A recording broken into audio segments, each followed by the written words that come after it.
When our daughter was born, we never expected to receive a special needs diagnosis.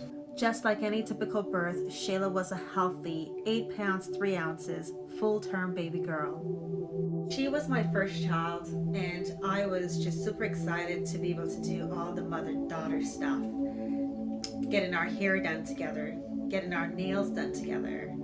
Just any typical thing that a mother would do with a daughter. For me, Shayla was my third child. I have a son and daughter in their 20s, so this was my chance to raise another little girl all over again. With my first two children, I was a single father for most of their lives, so I was really looking forward to doing things differently with Shayla this time around. For the first year, Shayla was a typical 1 year old, doing what you expect a typical 1 year old to do, laughing, running around, playing, just being a silly little baby girl. Sean and I needed to get back to work, so at about 13 months old, we put her into daycare. Everything seemed fine, everything was progressing normally as far as we were concerned, until we got that call. So daycare called us in to discuss Shayla's progress. At that time, they were getting ready to move kids to the next level, and they had evaluated Shayla, and they were not happy with where she was. She was not meeting the milestones that she needed to compared to her peers based on her age. So she was not meeting these milestones, and they were pretty concerned. So at that time, they asked our permission to have somebody else, an outside resource, come in to evaluate her. That is when they broke the news that they suspected autism. At that point, a number of doctor's visits followed.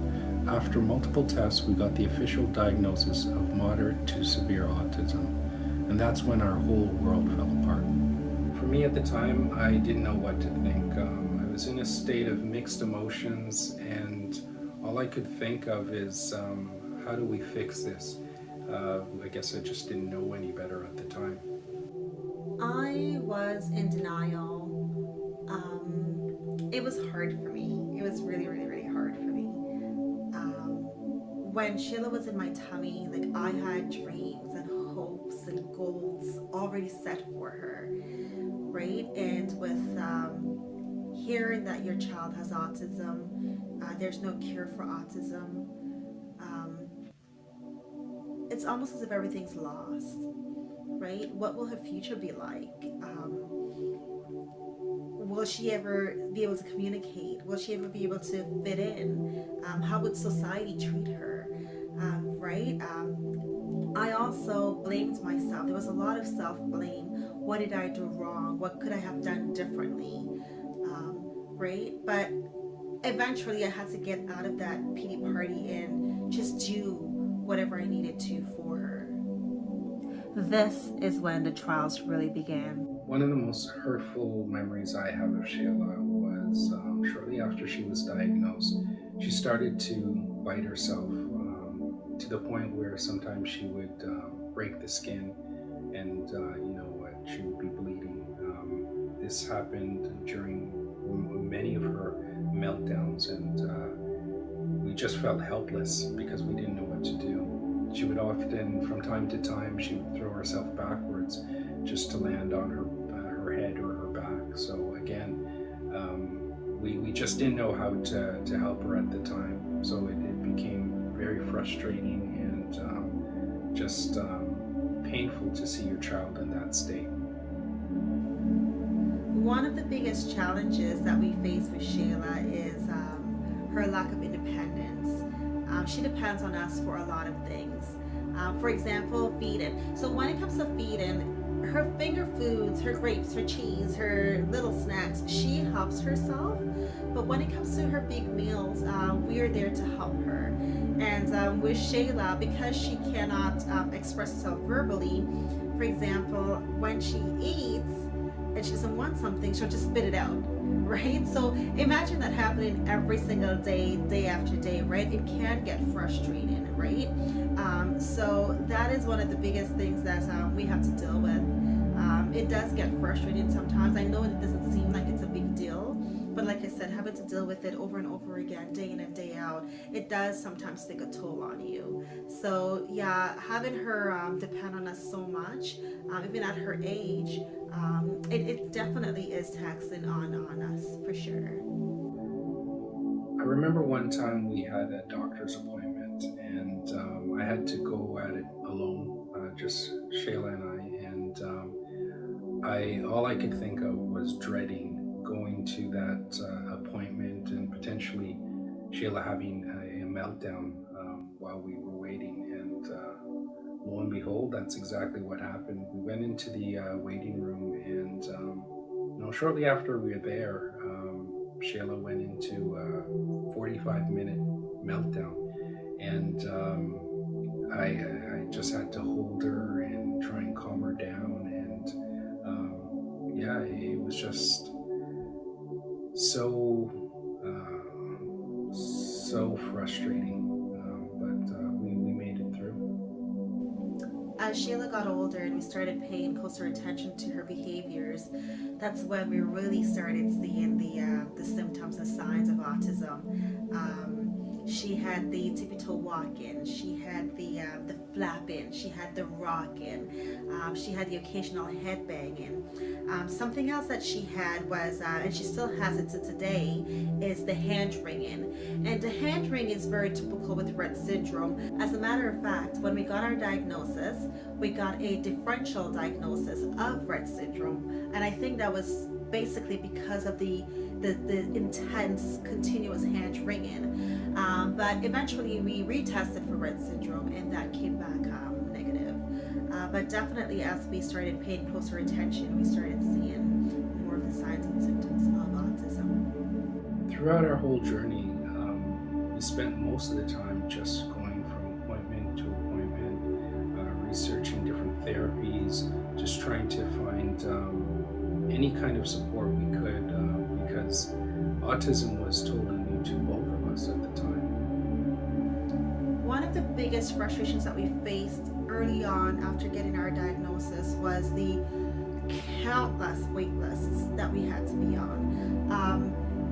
Everybody knows that with autism or any diagnosis, early intervention is key, but yet still, our kids are being put on these wait lists that can last for several years, right? We really wanted to get her the help that she needed right away, but being forced to be on these wait lists for funding or for services and so on and so forth, it just prolonged everything. So definitely one of the frustrations that we faced early on, wait lists.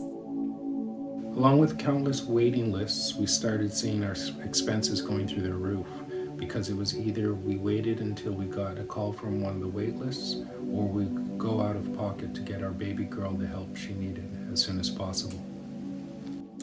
As time passed, we're grateful that we were able to get her the supports that she needed, get her into the services that she needed, but time had passed. Time was wasted waiting for these services to come through.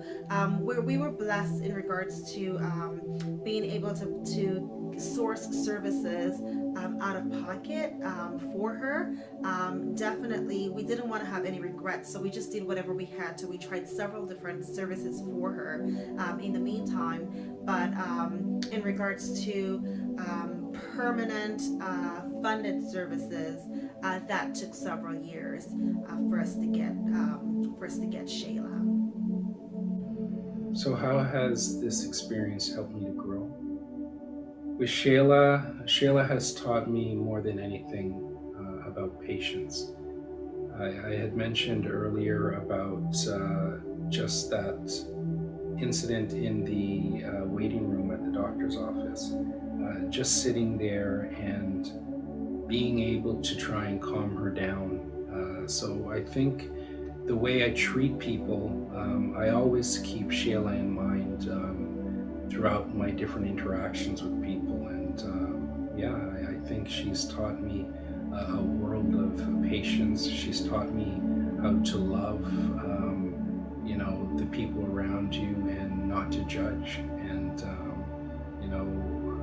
really just to understand that, everybody has a story. And until you understand what that story is, You just have to take them as they are, and that's one of the greatest lessons that a child with autism can teach you. What has autism taught me? Being in the world of autism, living with autism daily, what has that taught me? Unconditional love. I've never had another child, obviously, so I don't even know what it would have been like to love a neurotypical child.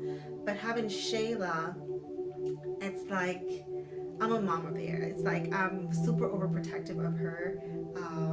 I want to do everything for her. I know it's bad, I know, but I want to do everything for her. I just want to protect her. I just want to protect her. I just love her. Um, Daily, I'm not there yet, but daily, it teaches me patience. I definitely have a long way to go, but with the challenges that we face on a daily basis, you can't help but to learn and to grow patience. So that is something that I continue to learn on a daily basis. But overall, the world of autism has just taught me that normal is what you have in front of you. This is your normal. This is my normal, right? So accept what you have, nurture what you have, grow what you have, love what you have, because that is what you have. So definitely, the world of autism has made me a better person.